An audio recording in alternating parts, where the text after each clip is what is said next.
Yes. So Malvika has a PhD in bioinformatics. She worked at the European Molecular Biology Laboratory in Germany that helped her solidify her values as an open researcher and a community builder. She's also a co-founder of Open Life Science Program and a fellow of the Software Sustainability Institute. Also a board member of Open Bioinformatics Foundation and a contributing member of the Campeches community. So welcome, Malvika. Next, is Yehudi. Yo is a Software Sustainability Institute Fellow, founder of Code Science, engineering doctorate student at the University of Manchester, studying the effects of community and usability on open source software, editor for the PLOS open source toolkit, board member of the Open Bioinformatics Foundation. They are an open source technical lead at the Wellcome Trust, and previously a software developer at the University of Cambridge, working on an open source biological data warehouse called Intermine. Next we have Selassie David Opoku. David is trained as a biologist and computer scientist, keen to work with the best people and tools to build intuitive and enabling solutions that improve lives, processes, and humanity. His experiences include working with the Eugene Lang Center for Civic and Social Responsibility at Swarthmore College, the Health Division of UNICEF New York, Meltwater Entrepreneurial School of Technology in Ghana, School of Data, Open Knowledge Foundation, and Open Contacting Partnership. His current work through Growing Gold Farms seeks to understand, test, and develop more accessible skills and resources that create sustainable food experience in low-income contexts. Finally, we have Peter Van Housden. Peter is a long-standing member of the Galaxy community and is passionate about scientific workflow systems. He's an avid advocate for open source and open science. Peter got into bioinformatics through his work as a scientific systems administrator, currently mostly interested in pathogen bioinformatics and initiatives that make bioinformatics more accessible. He coordinates a systems and software engineering team, trains as a software carpentry instructor, and has taught Python for several years. He's currently pursuing an MSc at the University of Western Cape under Sanbi. So welcome very much, Malvika, David, Yo, and finally, Peter. Karibuni sana, as we say in the East Africa. You can just say hi and then we can start. Yo. Hey everyone. Hi. Sorry, I wasn't sure. Were you asking me to speak then? No, just saying hi. Oh yeah, okay. Hello everyone. Hi everyone. Hey. Just wanted to make sure we are all on board. Awesome. Thank you very much. So the order of presentation, we'll have David going first, and he'll introduce his talk straight away. So thank you so much, everyone, and welcome again. David, the floor is yours.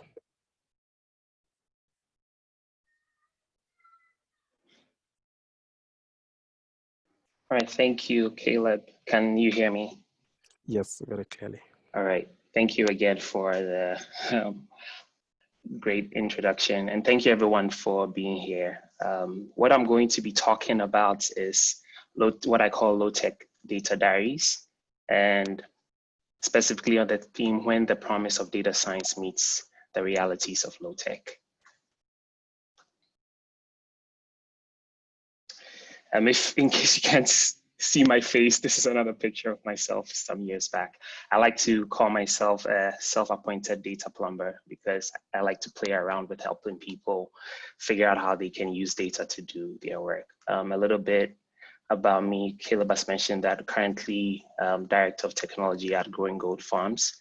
It's a food business that I started with my dad really looking at how we can get smallholder farmers the tools they need to improve their lives. Some of my background, computer science, done work across 30 countries in 5 continents, and working with governments, researchers, journalists entrepreneurs, farmers, and international development organizations. So a lot of the things I'll be talking about today has been from that experience. There's a lot, but I'll try to capture aspects of that from what I've seen and what I'm learning, and hopefully what you can also bring to the table.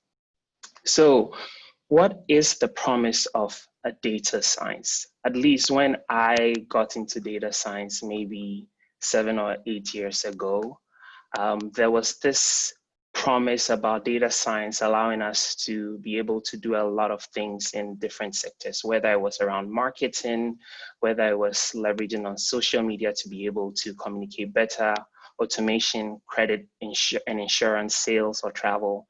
And I think for this audience, in terms of healthcare, the aspects of being able to get a sense of biological systems and be able to better predict disease, be able to identify better crops, effectiveness of medication. That was the promise that at least I heard in terms of data science. And I'm sure many of you keep on also hearing that. And there's nothing wrong with that. That is what we aspire to, that ideal world where we can understand systems, be able to capture data, and then use that to either build products or make better decisions in this world. I like using this picture, which is from the book Doing Data Science by Rachel Schutz and Kathy O'Neill. The diagram is data science process. And basically, if we look at the world, we most of the time are primarily trying to make decisions about the world or take actions about the world or build a product that can have some kind of impact on the real world. So there are several aspects around that, whether it's a government that is trying to understand how things are happening within a specific region so they can make better decisions for people who live there, or build a product that can actually change things that are going on. Now, for that to ideally happen, there's a process that we have to go through. Being able to collect raw data, process it, clean it, at some point be able to do exploratory data analysis and apply some machine learning if we need to do any advanced analysis. And then eventually we'll be able to communicate, visualize, or report whatever findings that we've come across. And then the process potentially also repeats to make decisions or build a product. So that's what it takes. You can see how complex it is to some extent. And one of the things that I discovered was that this promise or this process comes with some assumptions, right? There is this promise or some assumptions or foundational requirements that the ability to capture data that is of a large volume, that comes with different varieties, meaning different formats, different data sources, the value that it brings, being able to understand that the speed at which this data is being captured or being produced, and also the fact that you need to make sure that this data is reliable. So in order to get this better decision-making, better products, we need to be able to do a lot of these things. And that is the reality of doing data science most of the time. We've seen big companies being able to do this because they have the resources, the funds, the skills to do that. For most people, this tends to be, to some extent, inaccessible, especially when they are doing that on their own. So the thing I'm very interested in, given my work, is how does this work in a resource-constrained environment? So when I say resource-constrained environment, what do we mean by that? There's a definition that I came across from this paper, Designing Technology for Resource-Constrained Environments. And the definition that they give, I feel, capture a lot of the elements of what at least I think of. So defining it as an environment that refers to a range of conditions, including material issues such as limited electricity, as well as societal conditions such as low literate populations. Also, resource-constrained environments provide unique infrastructure, technical, and social constraints that demand innovative approaches. So just that aspect of it is the reality of a lot of people, not only in Ghana for me, but a lot of places across the world where they have to deal with this. So what does doing data science in such a context look like? Again, taking this entire complicated process, this could look like, and one point that I have to make, think about a closed space where you have to do this on your own. You are a business, you are a research institution that has to go through this entire process on your own. if we take data collection, you either have to have your own machine or pay for data. If we take data processing, it has to happen in-house, or you have to use pay tools, all the way from cleaning, data exploration, even building machine learning algorithms, statistical models. You have to have this done in-house, or you pay for tools to use this. And then finally, communicating, visualizing, or reporting this, you have to sometimes publish this in paid journals or platforms. So this becomes expensive quite quickly, as we can see. And this, to some extent, is where I will make the case for the possibility of open science being able to mitigate some of these things. So what is open science? Again, there are various definitions. One that I pulled from Wikipedia. One, it has these 6 principles, the elements or aspects of open data, open source, open methodology, all the way to open education resources. And other people on the panel will talk about elements of this. I won't dive too much into it. But open science is a movement that to make scientific research and its dissemination accessible to all levels of an inquiring society, amateur or professional. So I think that the main points to pay attention to is that it's a movement. It's growing. It keeps on evolving, and also the goal is to make things accessible to all. And then open science is transparent and accessible knowledge that is shared and developed through collaborative networks. Also, that's very vital. And I during this talk or this session, someone on the panel also, I don't want to give her name away, will also talk about elements of building such networks. So then, given that where we have a closed science environment and a resource constrained environment, you can see all the things that it takes in order to be able to get to the point where we do data science, where we can make better decisions or build better tools. And an argument is, if you even look at potentially that some of the training you've already been doing, there is a huge element of open science already happening. So with some of the platforms that you've been accessing data from, whether it's NCBI or the European database or the Japan database, all of them are open access platforms that take away a lot of the cost and the hassle in terms of being able to collect data yourselves. All the way through to cleaning data, where you have access to open source tools, open methodology that people have either published on GitHub or other platforms that just make it easy for you to replicate their work or build on that. And then we have open peer review that is happening using different platforms. So you can see how the fact that despite being a resource constrained environment, open science can help mitigate some of the costs and challenges in terms of being able to get to that ideal world of doing data science. But despite these benefits, this is where I'll focus on most of my talk is traditional data science education efforts usually try to get stakeholders to existing levels of data skills and tools. And what do I mean by that? It's either upskilling, where we are trying to get a data stakeholder to learn a specific skill. An example is this training that you're currently doing in bioinformatics.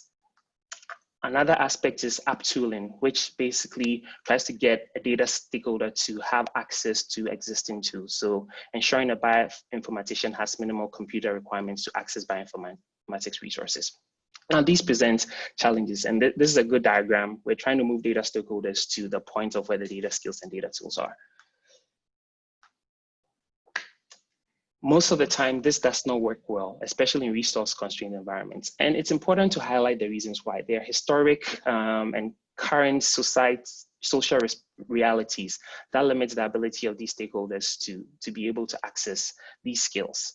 Also, current approaches to data science, data literacies, sell a long-term promise of the benefits, and they are not sensitive to the short-term realities of these stakeholders. So if you do open science or if you do data science, you'll be able to get these benefits. But most of the time, a lot of these stakeholders cannot see the realities of that given what they are going through. And it's important to pay attention to that. How do we see this? This is an article I saw today, and this was published yesterday. And it's basically saying that NIH commits 58 million to advance data science in Africa. Why is this? Because they've seen this problem. If you have a chance, read this paper. It will highlight a lot of the things that's going on. So there's that recognition. I also kind of say that we need African institutions and governments to be investing and not the NIH from the US or Europe to be doing these things. So, but this is just a recognition of the fact that this is a problem. Over the years of investments that they've done, they've recognized that this is an issue that has to be invested and tackled in. Another point I wanted to make in terms of low-tech gaps are prevalent in resource-constrained environmental context. What does that mean? Low-tech can be low technical data skills or knowledge, or it can be low technical technological tools, low access to technological tools. So again, important to pay attention to these things. The point of this presentation is not to provide all the answers, but to make you as bioinformaticians or people working in the space be aware of the realities of what happens when we talk about data science education. And some of the lessons or thoughts that I have around this before we go into discussion later this day is that as bioinformaticians, as data stakeholders, especially in Africa, we do not just have to be consumers of the tools or the skills. I think it's important, especially those of us in resource-constrained environments, to drive design of the skills and the tools. It's pretty critical to advance the entire field. So what does this allow? It allows us to bring the realities of the experiences to the global communities. We can help build them if they don't exist.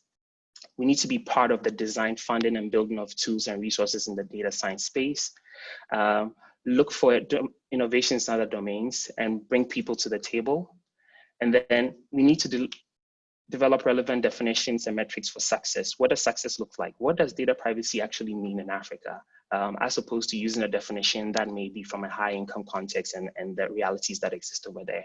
Is publication citation the best metric of success? All these things are important questions to be thinking about. And I think framing or existing within the context of resource constrained environments is important for us as bioinformaticians to really think about. So what again I am exploring now in work that I'm doing is how, instead of moving data stakeholders to that point where data skills and tools exist, can we bring the data skills and tools closer to where the data stakeholders exist? Or we can also have it halfway. We can have data stakeholders start moving and then data science skills really bring in that way. And I believe as bioinformaticians, we are both data stakeholders in the sense of consumers, but we also data skills designers, and we need to be paying attention to this. Some inspiration just to keep in mind, this has been done, this is possible. And the point I want to make is that there is a universal benefit in designing for resource-constrained context. It increases access to more data stakeholders. It increases contextual innovation and affordability. And then it increases resilience and simplicity of the tools and the skills that we're developing. This is a company that I like talking about, is based in Ghana, and it's called Dex Technologies. They created a science set. So the problem was that a lot of schools in recent or students in research constrained environments could not access a laboratory to do science or do physics. And they created a pocket size, a small science set that is about $30 to $50 that a lot of students can access. And actually now it's being used by students and schools in the UK. Zipline, another company that tested their drone medical delivery technology in Rwanda and Ghana, has made it very resilient for these conditions that now in the US, they want to use this during COVID times to be able to deliver vaccines and medical resources to rural areas who cannot come to the hospital. Again, this is showing the power in terms of that. So with that, I will say thank you for having me, and perfectly, I am done. Thank you so much. Thank you so much, David. Right on time. We'll take questions afterwards during the discussion session. So right now, we'll just go straight to Malvika, introducing the cheering way. Malvika, take it away. I'm going to put my timer as well because it's the best way to track how far I'm talking. All right, so I'll share my screen.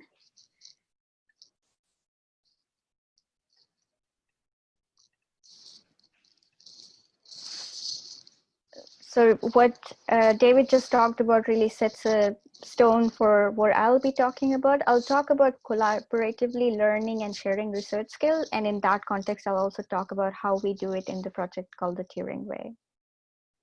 So in my opinion, research skill completely depends on how we talk to each other, how we share knowledge with each other. So one superpower that we all have when we are working together is how we share our knowledge with each other. Specifically, as you're all learning about bioinformatics and how you can use data, we are actually investing our time in making data-driven decisions with the help of research communities. So on that context, what is very important for us to understand is that not a single person is able to learn all the research skills that's out there, and we shouldn't even worry about doing that, because the best nature of knowledge comes when people from different perspectives can come together and combine each other's knowledge to make something which is useful for everyone from different perspectives. So a lot of my talk will focus on community, because I'm a community manager. I really love working towards community oriented project, and this is something that I continue to work on in the Turing way as well. So when we talk about data science community, which you can also think about bioinformatics community, they bring together all stakeholders to practice research skill, to foster a culture of continuous learning. What we mean by that is that it's quite a cliche to say, but we are all social animals. We really require to belong in work and belong to each other's company, and to actually do things more effectively than we would be able to do alone. And what comes out of it is mutual inspiration. When we work with others, we have a continuous desire to learn and make each other learn from our own work as well. So a lot of my knowledge in this talk will come from how we work in the Turing way. So to bring back, my talk is about open research and open communities, and the idea that anybody can lead an open project. Specifically, as we are living in this COVID lockdown era, all of our work has gone online, which has given us like the super interesting situation that we can talk to anybody. Me sitting in the UK have the privilege to talk to you, which really blows my mind still. And I think that's where we need to identify that this is a wonderful time for open research to thrive, and anybody who has interest in leading a project can lead a project. However, it is also a time that people can face barrier in open research if we don't do it correctly. Very correctly pointed out by David that there is a lot of barriers, a lot of low-tech environment that people require to participate than high-tech environment, which a lot of people in the global north are used to. So we need to understand what kind of barrier my learners would face, my collaborators will face when we are doing research together. There's also general barrier in academia. We have a faulty reward system. For example, if people who have already thriving lab with a lot of money are the people who are generally tend to become more successful or getting more funding, which is quite not fair, but this is how it happens. Often more pressure or more importance are given to the novel research finding than how has it been done, what kind of reproducibility has been taken into account. There's a really high cost for publication, which a lot of countries, a lot of researchers cannot pay for. Then we require training and skill transfer, but people are not personally incentivized for doing these kind of research work, which requires them to train and teach others. And then leadership. People who are in power should have the right to make right decision, which is fair for everybody. But often this can be overlooked because leadership is quite often quite homogeneous. Not all the people are reflected in the leadership level. Coming to the institution, not all institutions adopt open science practices by default, which actually cause a lot of barrier to the students who cannot access everything which is closed behind the paywall. And at the end, lack of trust. People are not often convinced that open science is actually a good way to go because they assume that if I share my data beforehand, people will scoop my result, or it is probably not high quality. But as you would learn all about open science, you learn that the quality is actually improved by sharing your knowledge with others, because they can bring in perspective and they can bring in improvement that you cannot alone do. So open research communities refer to collaborative efforts in open research that anyone can join and contribute to, and the direction and goals are determined collaboratively. And finally, the resulting work is made available under a free license. So as a sentence, it makes a lot of sense. You have a collaborative effort, anyone can join, the direction are determined, and it is always available under free license. At the same time, there's a lot of assumption in there. The assumption is exactly what it says, that anybody can join and everything will be done collaboratively and the work will be made available. So open research community can actually recommend people to do things correctly, but it cannot enforce them to do anything. Therefore, it's a lot up to us how we lead our research collaboratively and in a way that is available to everybody. I always use this example. This is Professor Christy Belay, who's a very long-standing open researcher. And she says that it was really hard for her to break into the community. Any step she took to be more open, she felt more attacked for not doing enough. And therefore, it's not just about choosing the right license and putting code on GitHub, it's actually improving the accessibility and bringing people in. So David and Peter can stand here and tell you, hey, join us to the open research community. It won't happen unless you feel comfortable coming in, right? And I think this is where we talk about inclusive culture. How can we make sure that you as a new learner feel welcome in joining our effort and leading your own effort as well? Here's another example of one of the online hackathon, of several hackathons that have been happening, that there was this person who found a COVID-related hackathon and felt very excited about the group. But based on the discussion that had in that mailing list, they were really disappointed and they left, and not just them, a lot of people left. As a result, people actually added a code of conduct to make sure that nobody feels so discouraged. But the reality is that a lot of people turned back. They just did not participate anymore. And that's the danger in starting an open community, but not really making it inclusive. So open and inclusive, they really go together. You just can't have one open and not worry about people feeling welcome and invited. So why invest in research culture or community culture? Because you bring together people based on common project goal. You have to make sure and you understand that people come from diverse backgrounds and they have different expectations. And when they come together, they form a culture. Here's a very delightful quote from Karen Lageson, who says that you as a project leader must take initiative with regards to what culture you want to foster. If not, a culture will develop without you. So I'm over and over saying about project culture, project leadership, and Yo will also talk a lot about that, because we believe that each of you have an idea that people can benefit from. And we want you to feel empowered that you can take your idea and make it useful. But when you do that, please make sure that you're investing in culture as much as the idea itself. So open research community must be inclusive by design, and it cannot be an afterthought. So talking about collaboration, we are sure that we know that we have a common goal, we want to exchange knowledge, we want to work with different teams, but what we often forget is that there is a lot more to collaboration. You want to make sure that people know how to treat each other, which is of course by kindness towards each other. You want to spend time in building diverse team, because homogeneous team is where you don't get enough ideas. You want to choose a code of conduct which is useful and inviting for everybody. You want to actually open it explicitly for contribution.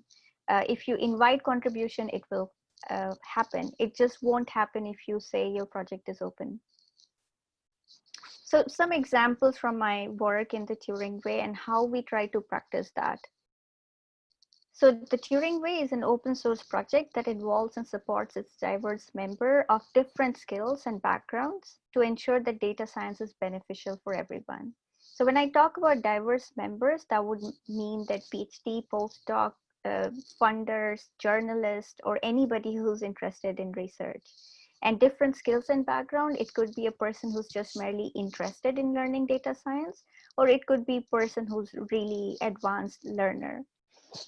But at the end, what we want to do is that make science comprehensible and useful for everyone so that they can take the knowledge and make it beneficial for themselves. So that's Kirsty Whitaker, who's a project lead. And the moonshot goal of the project is to make reproducible research too easy not to do. So it's talking about reproducibility. Simply said, reproducibility is when same analysis step is applied to same data set, it produces the same answer. However, it's a very overwhelming process. It's a simple way to say it. So for example, if we start with a research idea, the next step would be research data planning and design, meaning who is getting involved, what data is being collected, how we will proceed with the research.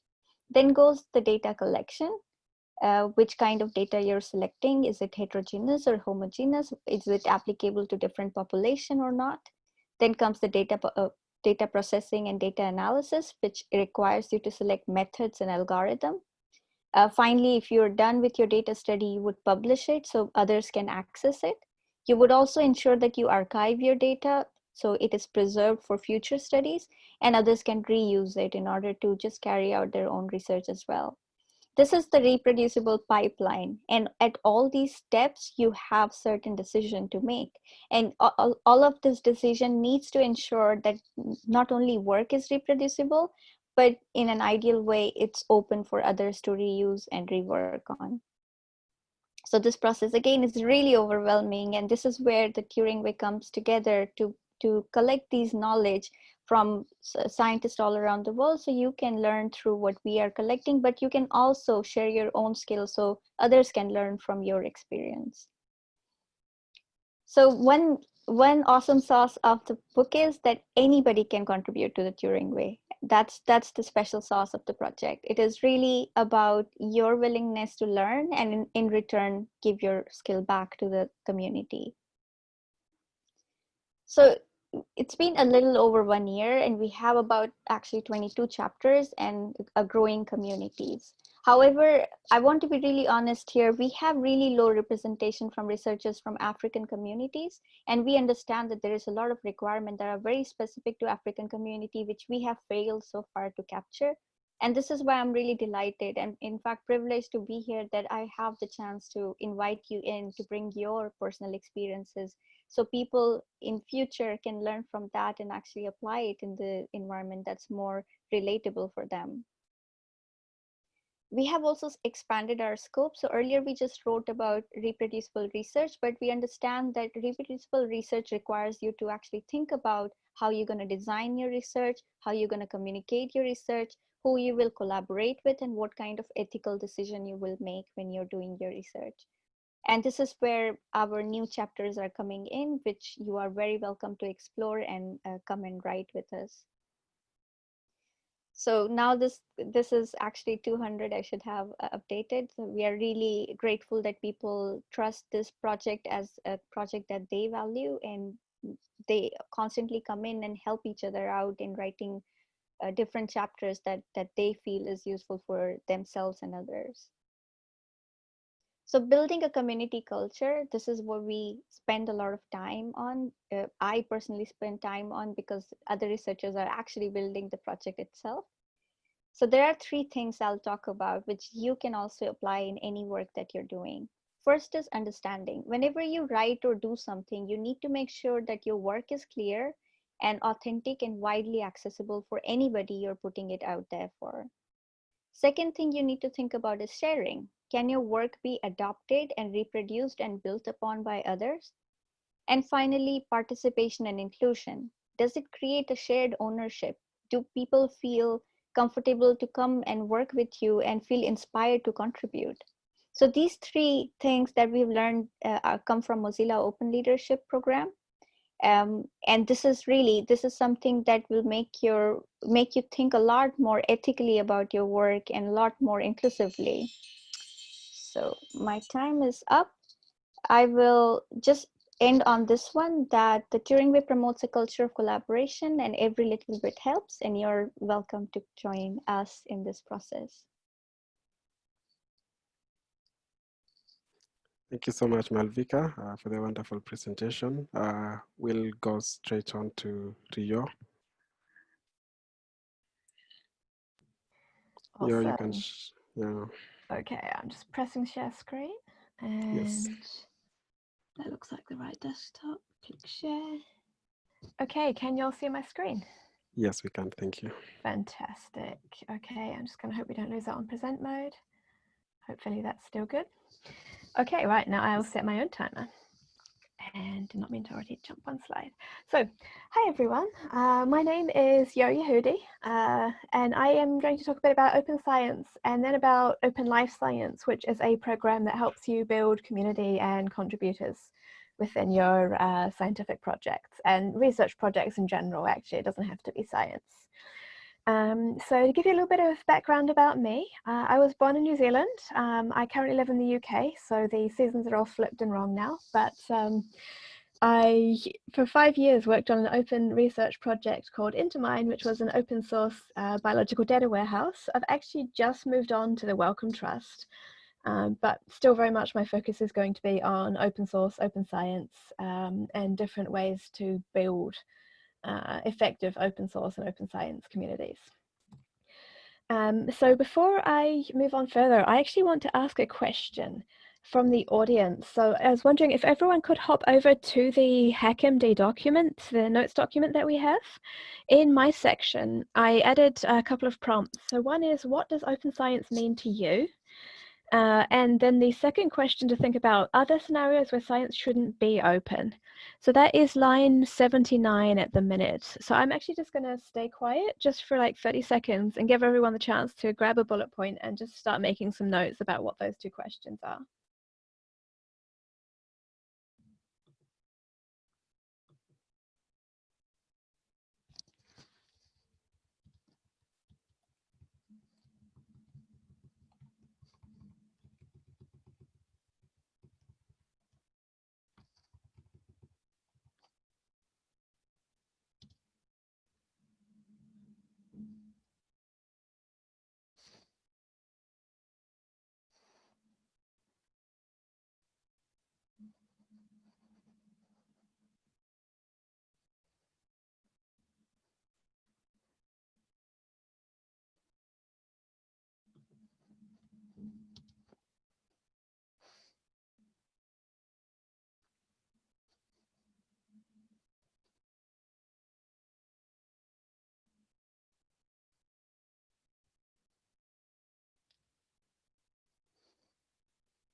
Okay, right, I'm going to continue.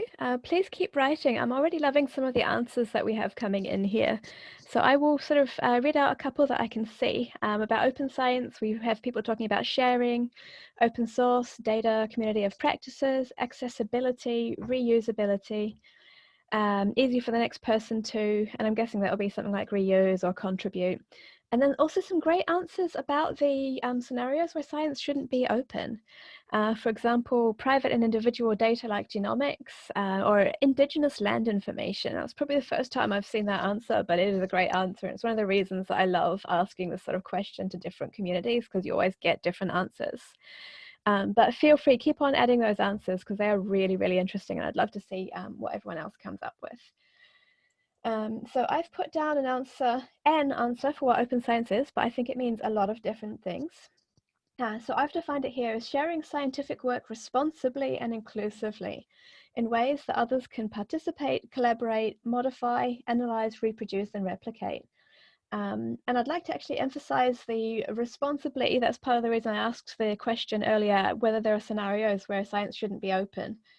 Because we should be thinking responsibly about how we use our data, whether that be tracking someone's location, or whether it be, I don't know, a nuclear scientist. They probably think really carefully before they share what they're doing, for example. Loving the examples here about patenting of MERS genome, helicopter science. There are lots and lots of great examples about why you need to think critically about what you share. But nonetheless, it is important to share when you can. And also I've added inclusively there because I think this is echoing perhaps something that already David and Malvika have said, but that we want this to be something that everyone can do and not just people who know the community norms or who have access to the right tech or who have access to the right learning. So we want to make it as accessible as possible to as many different people. And then there's lots of different ways to participate in science. So these are some of the things that open science communities may be doing. And this is not an exhaustive list, so there are many, many other different things that people may be doing. But storing and sharing your data, your results, that's one way to do open science, open source software. So if you, especially since like I think some of the people here are bioinformaticians, sharing your code, whether that's 6 scripts that help process your data, or whether it's actually, a big elaborate software suite, sharing that and it enables people to reproduce those results and to modify them and to collaborate.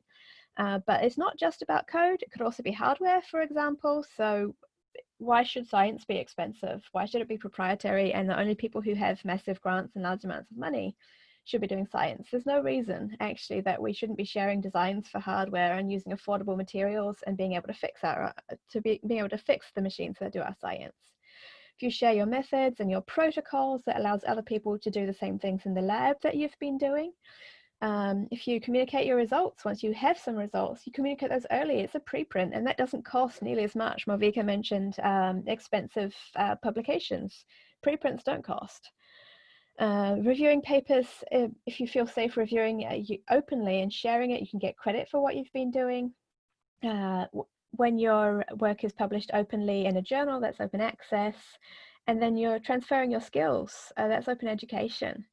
And then it's also not just about scientists doing science alone in an ivory tower, but also collaborate with the public and involve the public in what you're doing. And that's citizen science.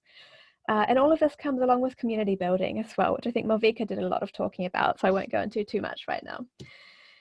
But there's a key message here is that a lot of the time we're taught about competing in science and in research, and that, we have to have the most publications or the most citations, but actually science will advance a heck of a lot better if we actually collaborate and we share our work with one another rather than competing. And making sure that you share as much as you safely and responsibly can openly is going to make things a lot more effective. Just double checking what was on the chat there.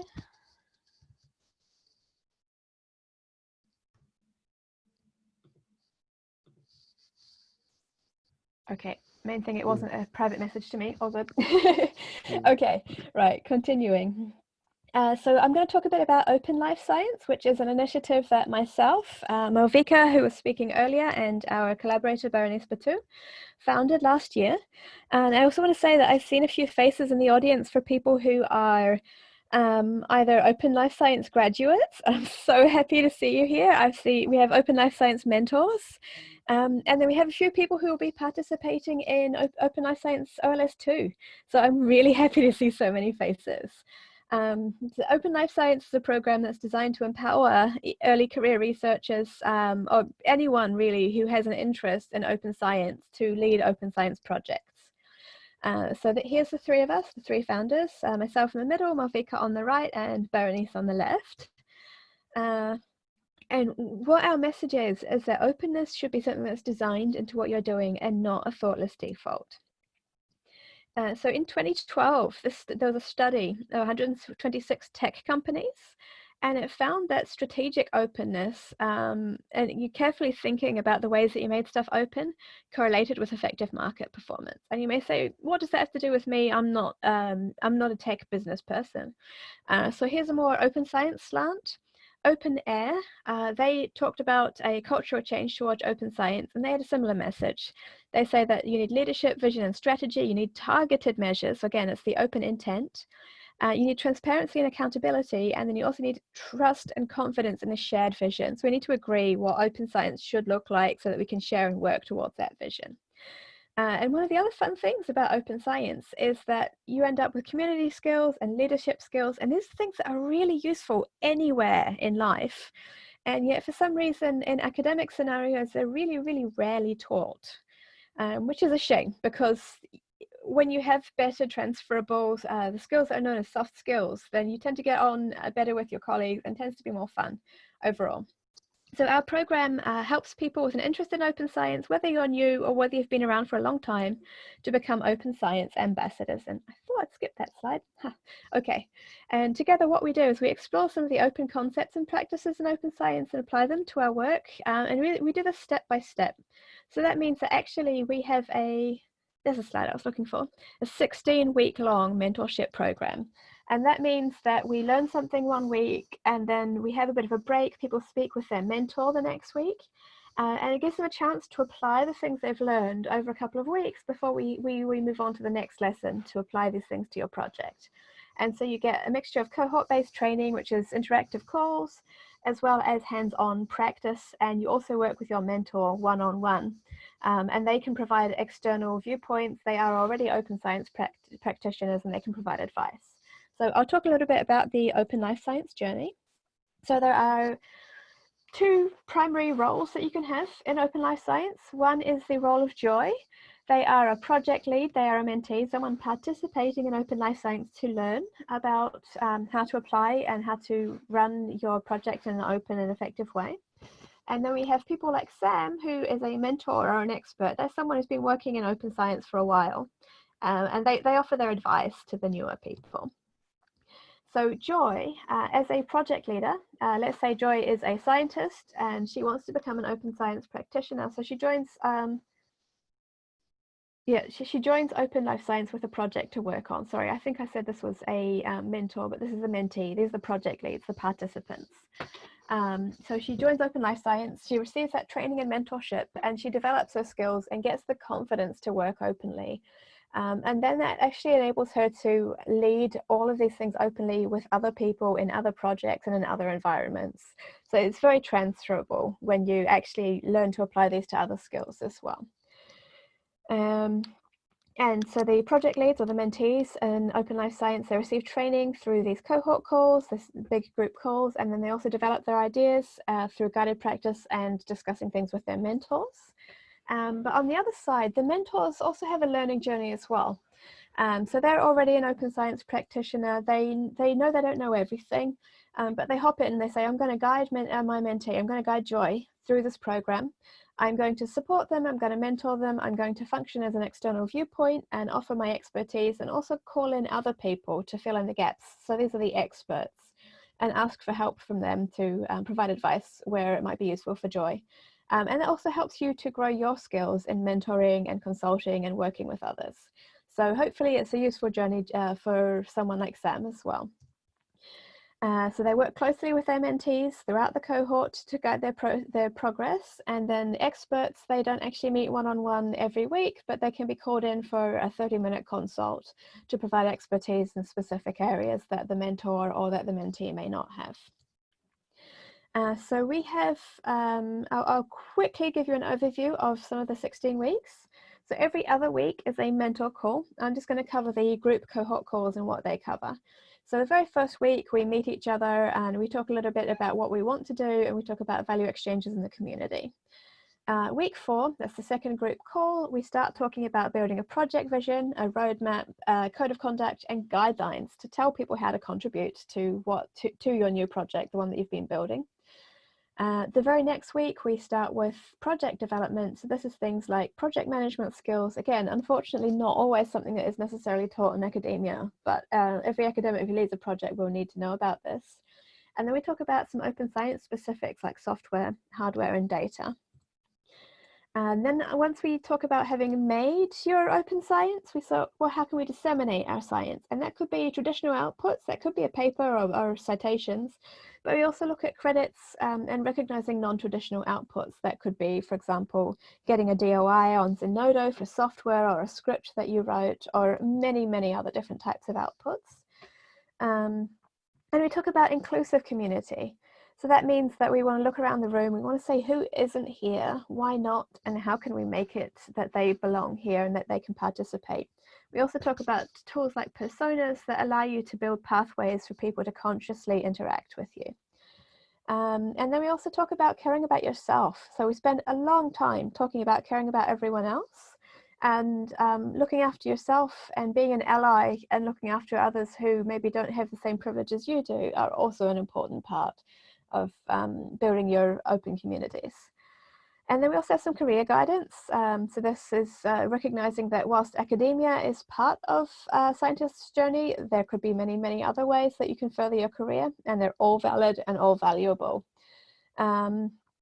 And then finally, the last thing we do is we actually have graduation calls where we share what we've been working on over this past 16 weeks. So first of all, there's a practice call. And then finally, there is a graduation. These are open to the public and everyone can come and participate in them and view them. So these are all on our YouTube channel. And my timer is telling me off. I'm going to very quickly wrap up. So we had our first graduates a couple of months ago. And like I mentioned earlier, some of them are already here and I'm so delighted to see you here. And OLS2 will be kicking off in September. And again, we have some OLS2 people here in the call as well. So if you are interested in getting involved, visit openlifesci.org and you can sign up if you'd like to participate in the third round. We also have Twitter, GitHub, and we have YouTube. All of our calls go on YouTube, so you can catch up even if you don't have time to participate.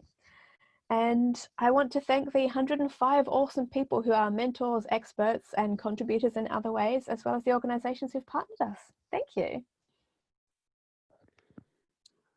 Thank you so much, Yo, for the wonderful presentation. We'll take David next. No, Peter, sorry. Peter, talk to us about Galaxy and Galaxy Africa and how you can get involved in that community. Peter, you can share your screen. Yes, let me press this button. That one, yes. Okay. So yeah, so I'm going to take a slightly different angle to the previous speakers, and thank you for the previous speakers. It was very interesting. I want to talk about Galaxy as an example of an open science project, and Galaxy Africa as a open science community in Africa, and you know, where it is today and how it might develop. So let me kick off. So for those who haven't encountered before, what is Galaxy?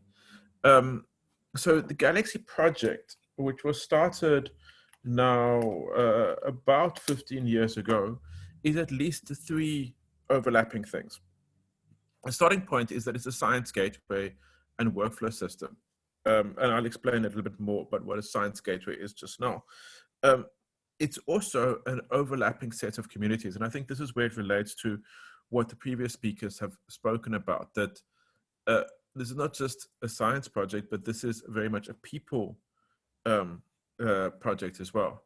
And then finally, it is a set of publicly available servers. So David was speaking a bit about our problems in a resource constrained setting. And I've noticed how this has helped some people in the past, this having publicly available resources. So from a science gateway point of view, what is it? So it started off from the point of view of providing a web interface to running bioinformatics tools. So if you look at my screen, you will see a picture of the Galaxy user interface, and on the left-hand side in the blue panel, you can see a list of tools and tool categories. On the right, sorry. Sorry, go for it, Kiddo. Yeah, are I you think not you're seeing sharing my it. slides move? Yes. Is it on slideshow? Is it on slideshow? Why is it not moving? Because it seems you're... is my screen frozen from your perspective? Yes. I'm going to try and share. I think I know what's going on. Sorry, Zoom technology. It's presenting on a different window. Oh yes, it was presenting not on the, let me just, how do I, oh, I have to click this button at the top. Sorry, everybody. That's okay. Technology challenges of 2020. Okay, share screen and it's this one, I think. Share. Okay. Perfect. Is this moving now? Yes, it is. Thank Okay, you. sorry. So you missed this slide, but let me move on to the next one. So I've got a picture of the Galaxy user interface here. So it's a collection of tools in this blue bar on the left-hand side. In the green bar on the right-hand side, it's a collection of data sets. So what we call your history. So every piece of analysis that you do goes into that. And you can have multiple of these things. But the main point is that the server allows you to do your analysis and have the results all live on the server. Yes, you can download that data and store it outside of the Galaxy server, maybe upload it later when you want to look at it another time, but it's a way of gathering your analysis around data. And then here in the middle, you have either, you can view the output of your analysis or you can run a tool, okay? So this is, as I said, it started about 15 years ago. And from the start, it was open source. And it started at 2 universities in the United States. And it has slowly grown to incorporate tools beyond the realm of bioinformatics. So at the recent BCC 2020 conference, we heard about Galaxy for climate science and citizen science, for ecology and other things, okay? Behind the scenes, Galaxy interfaces with common job schedulers. So if you have an existing compute infrastructure that's kind of running command line jobs, then it can generally talk to that. But let me not get diverted into the internals. The second aspect of Galaxy is that through making this project open source, and through community engagement, the first Galaxy Developers Conference, they called it, was I think 2009, and since then they've had annual Galaxy community conferences, is that Galaxy is now a set of overlapping science communities. So there's the core development team, and they do all their work on through GitHub. Apparently, all the planning documents are on GitHub, and they've recently announced that their planning meetings will also be open for anybody who wants to join in and make, you know, presentations on how they are adapting Galaxy. The second part, still on the developer side of things, is this kind of Galaxy tool building community. So where you can take an existing tool or a tool that you're making and provide an interface to Galaxy. So I was working on some tools for working with Mycobacterium tuberculosis data a while back. Then I made Galaxy interfaces to them so that they can be used more widely than just by people in my lab. That is coordinated via something called the IUC, the Intergalactic Utilities Commission. Then we have the Galaxy Training Network, where there are many tutorials on training.galaxyproject.org. And this is coordinated via Gitter, and twice yearly they have co-fests. I will talk about co-fests a bit later. Then for people who are running their own Galaxy servers, there's an admin community. And then we've created a Galaxy Africa community to support people and develop people using Galaxy in Africa. So we started that in 2018. Just today I created a Gitter channel. You can see the slides linked with all of these links in the HackMD document. Something was meant to happen there. Yeah. So then the third aspect to Galaxy as an open project is open sharing of resources. And this, of course, is more challenging for those of us with limited resource availability. So there are what we call the use Galaxy.star servers in Australia, in Europe, in North America, which are free to register public servers, and then you can do your analysis there, you can do your science there. They try to provide the same tools on all 3 of these servers. And then you have a quota of between 100 and 250 gigabytes where you can upload your data, do your bioinformatics or other science, and then download results afterwards. Okay. There are other public Galaxy servers. There is one called South Green Galaxy that's oriented around plant research. There's one from VU PathDB, which integrates Galaxy with some databases related to eukaryotic pathogens. Galaxy as a server is in use at a few places on the African continent, in Kenya. Actually, I'm not sure about Kenya anymore. Definitely in Uganda, in South Africa, in Tunisia. But I don't know exactly, but I do know that in a number of other places it has been used remotely. So like I mentioned, people using those public servers. So where are we taking this with Galaxy Africa's community? So we had the first Galaxy Africa meeting in 2018, but we're not really visible at the moment. So we are busy building a website. I mentioned that GitHub channel. And tomorrow, in fact, we are doing some training with a different group in Kenya using Galaxy as a training platform. And then we would like to encourage kind of participation through what we call co-fest, so collaboration fest. You know, we don't like the term hackathons because they kind of tend to emphasize just the technology side of things, but, you know, how can we value different contributions that people made? So if you've written a tutorial, if you need reviewers for a tutorial, if you need people to work through a tutorial and like give you feedback, or if you have got a tool, you need some help making it available within Galaxy. So we have to look at the range of ways that we can give people roles or support people from a Galaxy perspective for the work they're doing in Africa. And then finally, all of this, I think, connects to what we call communities of practice. So at the moment, I find, like, as somebody having moved into science, not from a traditional academic stream, I think many people find this as well, is that there's kind of like a missing manual.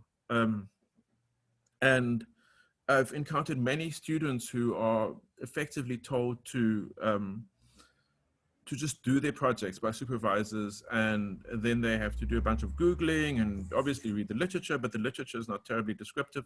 So I think that Galaxy Africa makes sense to relate to the different emerging communities of scientific practice on the continent to see if we can figure out how to do science together.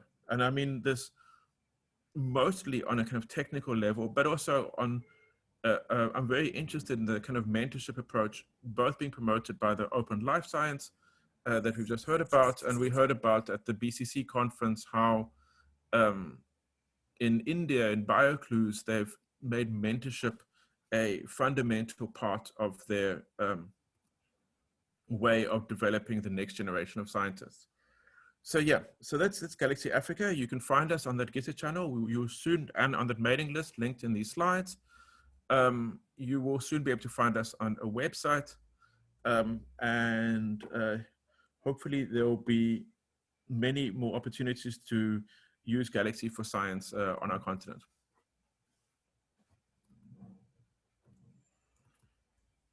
Yeah, I think, press this button. Thank you so much, Peter, for the presentation and introducing Galaxy and Galaxy Africa to us, and especially the aspect of collaboration festival. And I think that's something the direction we are actually taking.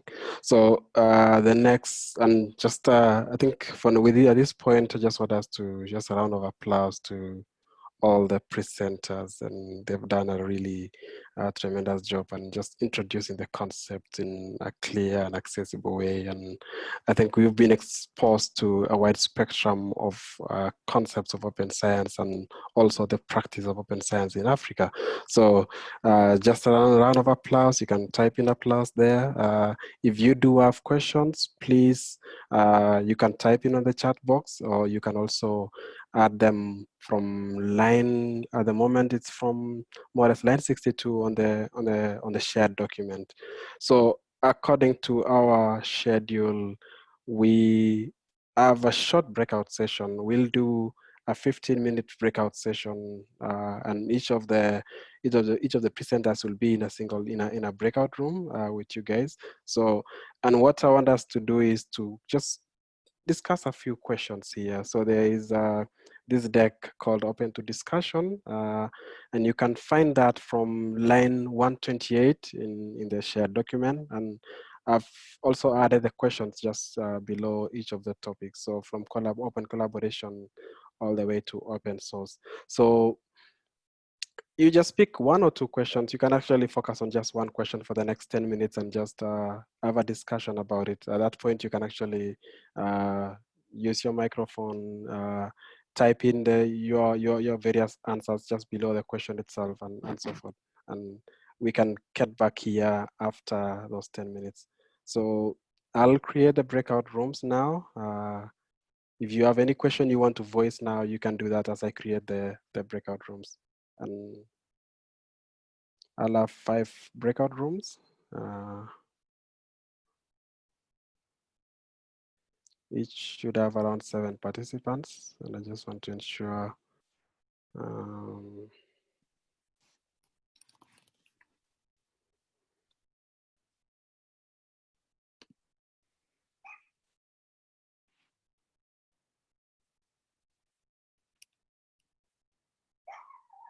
okay.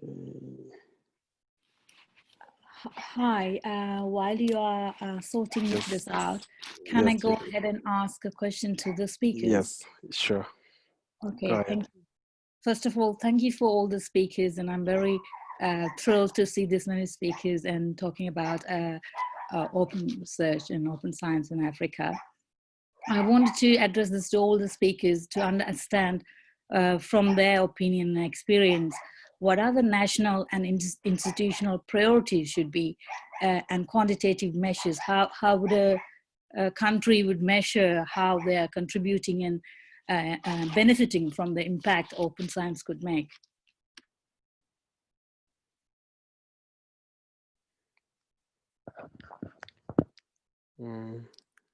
David, would you like to take that? Yeah, I can start. I don't know if I can take it all, but I can start. Thank you for that question, Judith. That's a very important question. I think particularly in Africa, what I have seen of or experienced is when we are trying to convince people about open science or openness, there's this difficulty for them to get a sense of how at the end of the day it will benefit them, right?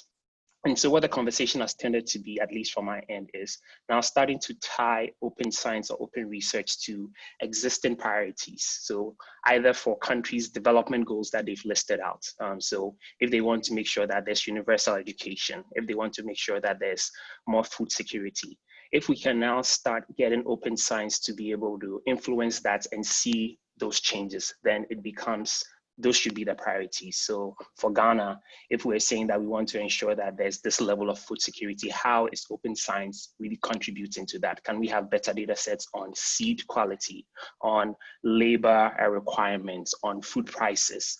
That is where open science, I think, can have a tangible impact that is contextualized to what the needs are. That'll be my initial answer. Anyone else would like to add? Caleb, yeah. Yes. Judith, I think that I think we have to have this discussion within the context of so-called science and innovation systems on the African continent, because open science is mostly seen within the context of academia, but as David talked about, this connects to questions of open data, it connects to questions of infrastructure development, supporting science and innovation systems. So I think I kind of would like to answer this question with a question. What role do our governments see science and playing, and what are the barriers to scientific practice in the continent? And I mean, I think if you look at those barriers to science and innovation, then more open practices rather than focusing on a narrowly defined graduate production pipeline or innovation simply in terms of basically number of startups that you've funded, then you start seeing how kind of open science practices can create a more productive science innovation system on the continent. Thank you. So the breakout rooms are ready. So you'll just receive an invite. So we'll spend the next 10 minutes in the breakout rooms, have a discussion there. I'll be popping into various rooms, and you and Malvika and the team will take the lead in the various breakout rooms. So I'll just open the breakout rooms. You should receive the invite now to join our breakout room.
welcome back to the main room.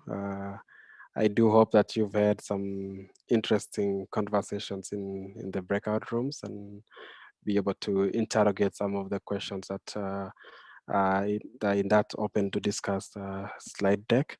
So I would ask to just, I'm sure there is so much that you guys have discussed there, but if there's a question that you've raised there, you can just add on the discussion, on the questions to discuss.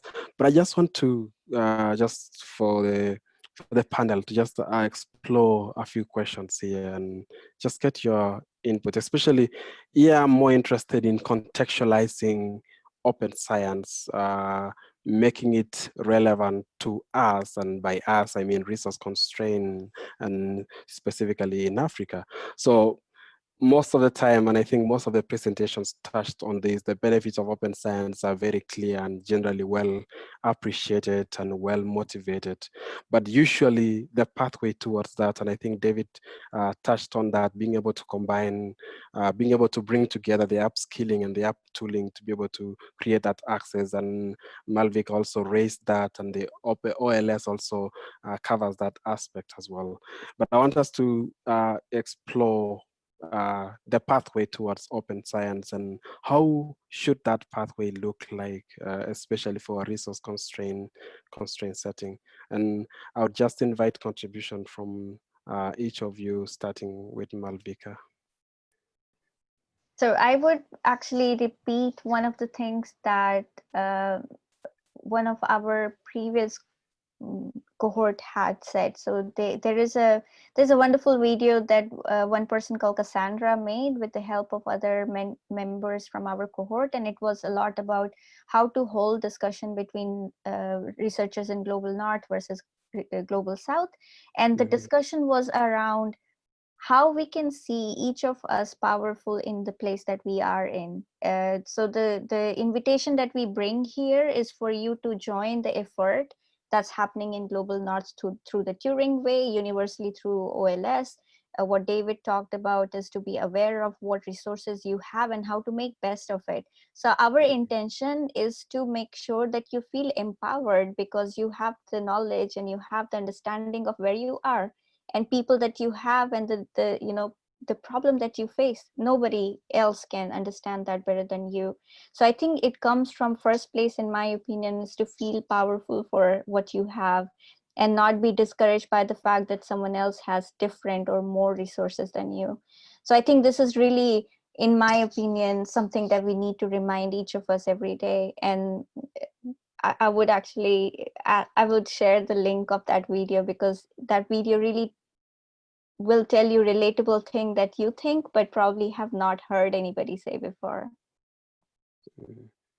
Thank you so much. David? Yeah, thanks, Malvika. And that's a very important question. This is one of the reasons why I left my job in December to try to figure out how we solve this. It's not an easy problem. There are political, historic, social issues that also have to be unraveled. I think the first step, as Malvika saying, the OLS program is doing is how can we even empower people to recognize that they have an inherent ability to even contribute to the space. I think that confidence is important to start off with. And then the next step is, okay, how do you also ensure that there's not a gate that is preventing confident people from even joining the global conversation? For me, one of the reasons why I left the work I was doing, actually traveling a lot and helping other governments really figure out this issue, was the fact that to some extent there has become a culture in terms of just doing trainings because we have to do trainings. There are issues around what funders want. My dad, who's a farmer, he's been a farmer for 40 years, kept on asking me, I hear you talk about open data all the time. I don't get it. It makes no sense to me. I don't know how to apply it to the decisions I'm making around what to grow and what that is. So then I had to start reconstructing what open data really means for him. And I've recognized now that a lot of the conversations or the trainings that usually happen tended to be either for people who were either in government, who were either decision makers, and there's nothing wrong with that. But for me, can I be able to let a farmer, which is what I'm working on, yes, understand the value of open data, open science to themselves? How do they decide what crops to grow? Why are things changing? And be able to appreciate that process. And at the end of the day, how does that either lead to a higher income, more resilience for them? And those are the things that I'm figuring out. So one of the things that we're working on is for us as a farm, can we, given whatever amount of money that we have, the number of people we can employ, the time of the year, can we determine the crops that we need to grow, to have the right mixed cropping combination to reduce the amount of like pests that will really interact with them, but at the same time ensure that we're able to get a specific profits and not just plant corn throughout the year and hope things will change. I think if we can embed that in some way and learn the lessons of the challenges that exist, the fact that I cannot teach farmers how to use GitHub, what do I have to do? Or the fact that I can't have bioinformatics tools, they are not going to do the analysis. How do we get that out to them? So really thinking about taking a problem that we as Africans are very well versed in. We have a lot of skills. Agriculture is just one of it that Africa is very strong in. And then really learn the challenges that exist when we are doing open science and making it much more inclusive. And then we can then build resources that the world can also appreciate. I think it cuts across everywhere. They leverage on things that they know on, learn the lessons, and then export it to the world. And I think that's the approach that we have to take. So to end, we need to go back in our educational system and look at how we're teaching education. It's a very based on a colonial assumption of you go to school, you learn a specific skill, you come out, you get a job, and you have a specific kind of job that's usually in the office. That needs to be out. Rethinking education from primary level, that is very tangible, that is based on problems that we solve, and then we can figure out a way to go forward to that. So that would be my long answer to the question. Thank you so much. And I actually like the concept of open for impact, because open to what end? Open for whose benefit? Because it's costly for me to be open, and especially career cost sometime. Processing and managing your data is costly. So, but open to what end? And open for impact, I think, should be something we should explore. And I think we'll have to focus later on what can we do now? What can I do as a person to break those barriers? Can you? So first of all, David, I was so inspired. Thank you. That was just really good to listen to.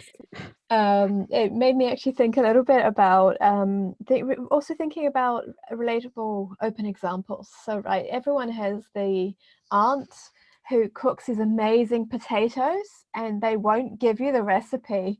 And the thought of that one day that aunt's going to die and no one ever is going to enjoy those potatoes ever again. And it's basically just the same as science, that if we keep it quite, closed and quiet, then it doesn't have much impact and it doesn't have much benefit. But if my auntie actually says, here's a recipe, then you just know that everyone's going to make these potatoes.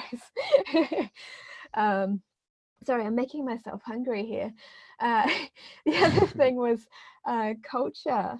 I think there's some really good culture change potentially, and that when we change a culture, even if it's just at grassroots, we've got to remember that these people move, and people move up the career ladder, and then they can start influencing this at higher places. So get the grassroots going, and then hopefully we can get people start working at funders, they'll work at journals, they'll work at government policy making. And the main thing is that once you spread the skills and the awareness and the understanding, that can move forwards that way. Thank you. Peter? Yeah, I mean, part of me just wants to give David more time to talk, but I mean, you actually said something which I think is a great starting point. The first starting point is, how are you going to delegate? Okay, so if you want to talk about open, you have to talk about like, well, how can we make it that we can actually delegate this thing to other people? I'll give you an example. In our COVID-19 response, one of the problems that obviously we have is contact tracing. So if you look at the geospatial resources that describe my city, Cape Town, then you know, we have a history of apartheid here in South Africa. So we have a formal system designed for the people that live in what we call the suburbs, the historically white areas of Cape Town. But if you go and look at an area, the so-called township area, the lower income areas of the city, which are predominantly Black, then the geospatial resources don't describe very well what's going on there. So we have the names that are in the official data resources and the names that people use for their own areas are not the same. So how does like delegating and openness give us a solution here? If we could form a team involving some of the community health workers that are actually working with people in those areas and they are assisting with the contact tracing and get them to work with the coders. This is not a problem that you can solve behind a computer keyboard. You know, work to make these teams that we can then be making open resources that actually work for the people in the city, not just in the formal parts of the city. This is the fact that this hasn't happened is literally costing lives because we are hampering contact tracing because we cannot like figure out where a particular address is. So I agree with David. This is a question of also kind of flipping the script in terms of like education systems, but also what do we value? What knowledge are we valuing? So what knowledge are we open to learning? You know? So to me, delegation and like opening people to learning, not just from a like, well, we're gonna come from, you know, the UK and come give a workshop in Accra or something like that. These are the ways that like we need to basically say, so what is it? What is the challenge? That and how can we basically include people? And then when we're doing that, the last thing that bugs me is that we can't have a multidisciplinary team on a proper basis if we basically say that we've got a highly paid programmer and a community health worker being paid a pittance. So we have to see how does like benefit sharing really happen within open communities. Yeah. So you can see there's what's coming up. There's the historical issues that do exist, and there's that need for culture change, which the OLS also is working on. There's the concept of delegating, which you talked about, which would require, first of all, the empowering, empower the community to be able to do it themselves, sensitize them of that need, first of all, motivate the benefits of what you are introducing, then create that now pathway. And that's a really important thing to explore. So I'll just turn the question a little bit and more specific to researchers and students. And there's a continued growth in the demand for collaborative research, and I think that's the main driver for research. But there still exist cultural barriers, the concept of working in the silos. And so the question here is, how can an early career researcher navigate the culture clash? So for example, they may desire to adopt and practice open and collaborative research and some of these practices that you've introduced, but maybe their advice or the environment that they are part of may not allow. How can they navigate that culture clash? We'll just go by the same order from Malvika. In my breakout room, we were actually talking about the hierarchy. So I have had my maximum studies in India where I have experienced that firsthand, where our teachers have a special place and we are allowed to speak and challenge their knowledge only so much. The moment you challenge too much, you're just being a very irresponsible student. So when I moved to Europe, I was constantly told by professors to challenge their knowledge, and that was something very new to me. But at the same time, that's the place where I felt like I was a researcher, that I have knowledge and I have voice, that I can challenge their knowledge. So I understand that the hierarchy exists a lot in China, that exists in Africa. And I think this is where the silos problem comes, that you cannot make decision, you cannot go over your supervisor to decide what you want in your research. So coming back to what Yo was saying, the grassroots level effort. So if you can form a PhD student group or MSc student group, or in general, like an education group, which is where you can come together and discuss all these things and share the best approaches to work in your research. It's possible that you can't work on that research in your main project, but you can experiment with that in your side project. And if it works, then you can show the evidence to your supervisors and say, see, this works, and this just doesn't work for my project. It works for 70 students who are coming together every weekend to talk about it. So I think that's very important. Another place for empowerment is also associating yourself with other communities beyond your own university. And why it's important? Because your university is an echo chamber where you hear the same voices over and over again. But the moment you go to a different community, you hear opinions that you haven't heard before. There are more people who have faced the same challenge and have come across solution before you have come, and they're open to talk to you about it. And in those places, what happens is that there is no pushback, that nobody stops you from experimenting new ideas. These people are supporting you in experimenting those ideas. And that's where you will also gain confidence, because one thing I think Ivan brought up, or I think, let me find out who brought up, Stella brought up probably, but they were talking about that there is lack of confidence among people to be able to experiment these things. And there is also a lack of feeling of ownership of your work. And this is where I feel that two things to summarize: find your peer group, which is devoid of your supervisor, find them and sit with them and share your problem and come with solution together, and connect with other communities who have faced this problem and who are in favor of you experimenting things that is probably not allowed in your main research. Thank you so much, Valvika. Don't tell, show. So if you can be able to show the impact and the ease of doing research by being open, then that would actually change the culture. David? I don't know if I have anything else to add after what Malvika said. That was very good. Thank you for that. I'll skip for now, and in case Malvika covered it beautifully, so I'll skip for now. That's okay. Absolutely. Thank you. Yo? Okay, so Malvika's point about, finding the people where you can work safely and then using those benefits is something it's actually a really personal journey for me as well. So I spent 5 years in my previous job, and when I started, I was hired as a software engineer, but I had already figured out that I thought community was pretty awesome, and that, a lot of open science practices that we didn't practice were really important. And I faced very much the same challenge. And I think the message is where you can be a little bit sneaky, not sneaky that gets you dangerous, but a little bit sneaky, do it. So, I on GitHub, I would say someone, hey, do you want to come and help out? I know you're a complete stranger, but we invited people to help out.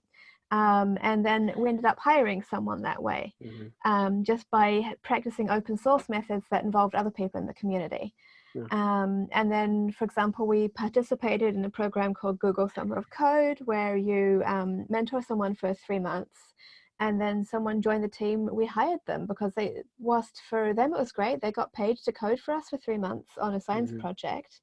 For us, we were like, try before you buy. We got to meet these people and learn what they were like, and then know that we did want to hire them. And so these little things became really big wins. And so I went from, in 2015, I remember talking to one of my bosses and saying, I think we need a community manager. And he said, there's no way that my grant funder would possibly justify this when we were writing the grant. And I left. But my boss has made it so clear that the next grant that they write, there will be a community manager application in there. And so it's a bit tough for me that I'm moving on, and I can see that change after I left. But at the same time, that is tangible change towards building open science communities. But it was step by step, and it took 5 years. So I think you kind of have to recognize that culture change is not something speedy, but it is possible. Yes. Absolutely. Thank you so much. Peter? Look, firstly, Yo and Marvina are much more experienced community builders, I feel, than even yourself, than myself. But the one thing that I would say is I've been inspired by seeing groups like Our Ladies, you know, and these kind of, I think people describe it as like a side thing that people engage in. Having said that, I believe that openness must be towards a goal. As early career researchers, we, unfortunately, in the academic space, we live or die by grants, largely grants that are not from our own governments. And so I think it's important to find that balance. I mean, I think you mentioned, like, you know, trying to do a career in this open way. We need to be a scientist. There's a kind of focus that you need to be chasing a particular problem, you know, in a single-minded way. I discovered that as somebody coming from being a systems administrator, where my job was to help everybody when they've got a problem.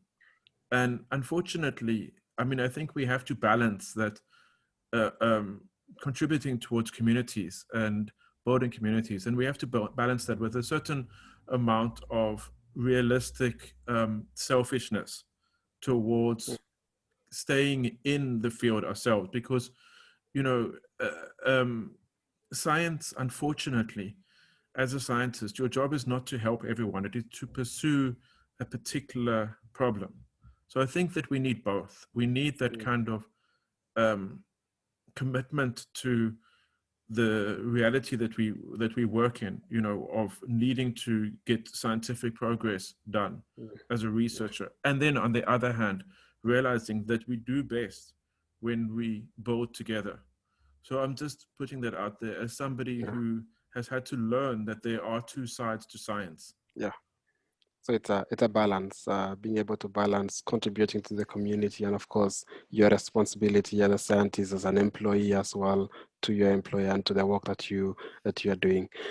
So we're almost out of time, but I just want to just give us like 30 seconds or a minute to just a parting shot and just summarize, if you may, what we've discussed. And it's really been an engaging and a fruitful discussion, and I think in the various breakout rooms you've also had that such an engagement. And so we can just do a quick summary, and as we wind down, we can start with David. All right. Now this has been a privilege and opportunity to hear from everyone. So thank you for inviting us and also sharing your thoughts. For me, the main takeaway is resource constrained environments are real. We shouldn't pretend they are. It has a lot to teach us around how we design and build things that are much more accessible. We as people based in this context should leverage on that to really have a voice and be confident enough to share that voice. And it's still open. You can actually become an expert in this. People are still looking for solutions. So really step up and be part of the global conversation. And I'm looking forward to opportunities to learn from everyone. Thanks. Thank you. Yo.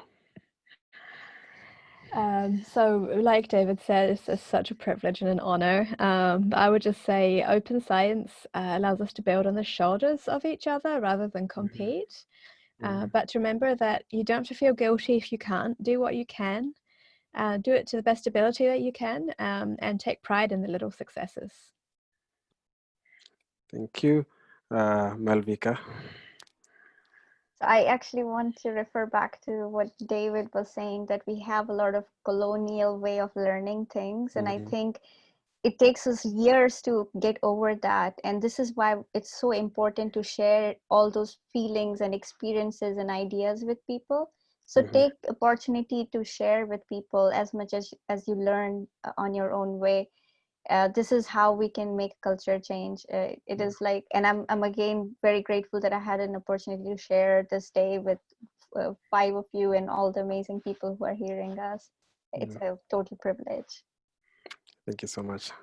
Peter? I really don't have, I think, anything to add. I mean, I particularly want to kind of call out to UK Lab and others in Kenya for really leading the way in this difficult times of, you know, putting these kind of community cores together that I think we need to see. How do we do this, more of this? How do we find those giants to build on the shoulders of? And it's open science, but it's so many other things have been discussed here. Decolonizing, you know, supporting, mentoring, you know, this is far beyond what people mostly think of when they first hear the words open science. Thank you so much, Peter.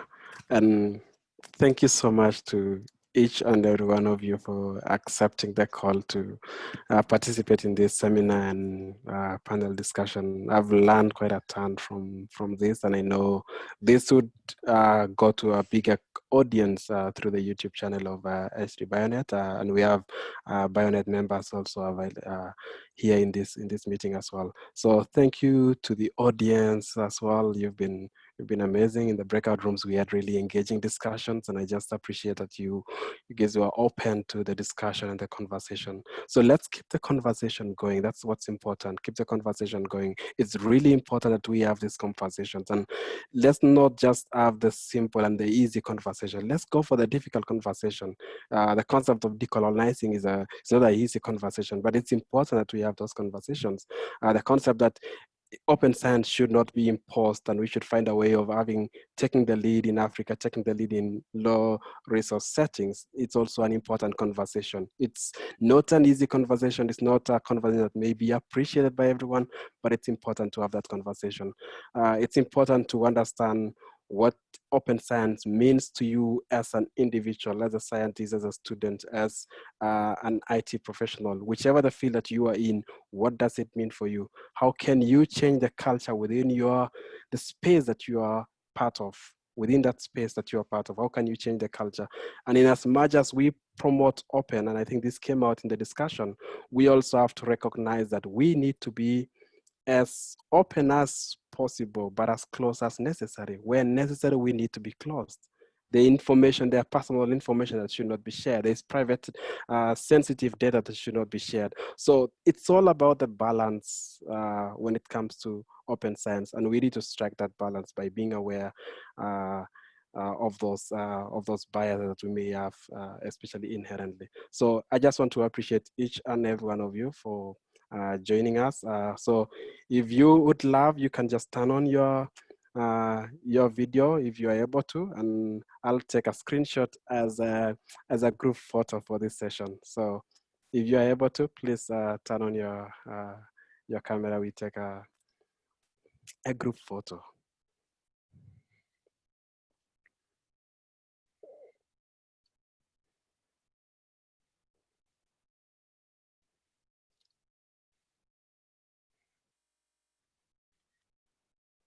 So keep the conversation going on Twitter. I think each one of us also, they included their Twitter handles.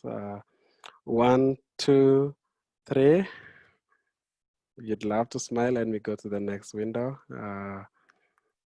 Joy, 1, 2, 3. So I've managed to capture a few of the pictures. So thank you very much for your attention, for your audience, and for just joining us in. David, Malvika, Yo, Peter, we truly appreciate you. EANBiT, H3 Bionet, and all the audience appreciate your contribution to this conversation today. So thank you so much. You are free. You're more than welcome to remain in the room to continue the chat. But with that juncture, we are more or less at the end of this seminar. Thank you so much. Thank you so much. Thank you, Caleb. Thank you, everyone.